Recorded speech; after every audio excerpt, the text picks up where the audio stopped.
ओडिशा सरकार जड़े कैबिनेट मंत्री को दिन द्विपहरे गुलिकी हत्या कर दिगला एवं से समय अनेक प्रश्न उठी भारतीय जनता पार्टी तरफ आम मैंने समस्ते से समय कहूलु जे गोपाल दास जहाँ को पुलिस क्राइम ब्रांच गिरफ करी एवं गोटे नाटकबाजी तैयारी कले से माने गोटे प्लॉट तैयारी कले जे गोपाल दास ही हत्याकारी बोलिकी किंतु ए हत्याकांड पछरे अनेक बड़ बड़ व्यक्ति अछंती जो माने नवदास को भाभी नहीं थिले जे शनिदेव कर मंदिर फेरिला परे पूजा पाठ करिक आसिला परे भाभी नेले जे ये मुख्यमंत्री हेबार भी संभावना अछि सेथि पई ताकू रास्तारू हटाइबा पई मुख्यमंत्री हेबार सपना देखुथवा लोके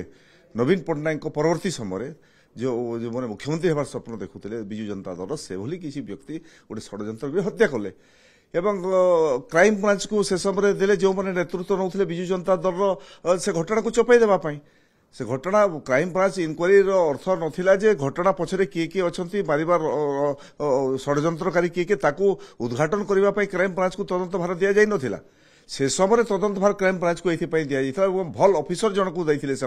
जी एभली गप तैयारी करि पारबे प्लॉट तैयारी करि पारबे से भली जने क्राइम ब्रांच अधिकारी बिजु जनता दल सरकार विश्वस्त अधिकारी को देते से एवं क्राइम ब्रांच से दिगरे तदंत कला एवं मुख्य षड्यंत्रकारी माने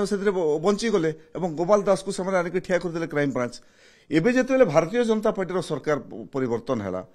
भारतीय जनता पार्टी सरकार चाहूची ए घटना पुंखानुपुंख तदंत हेबा कथा सेइथिपाई क्राइम ब्रांच नोटिस मध्य देइछि दीपाली दास को एवं तांको भाई को भी नोटिस देइछि नवदास को तांकर पुओ झियो को विगत दिन में जितेबले ए प्रसंग उठेबा कथा दीपाली दास तांको परिवार लोके उठेबा कथा जेतु बापा को हत्या कर दियागला दिन दहाड़े से सीरियसली लड़ीबार थिला से समय से चुप रही गले।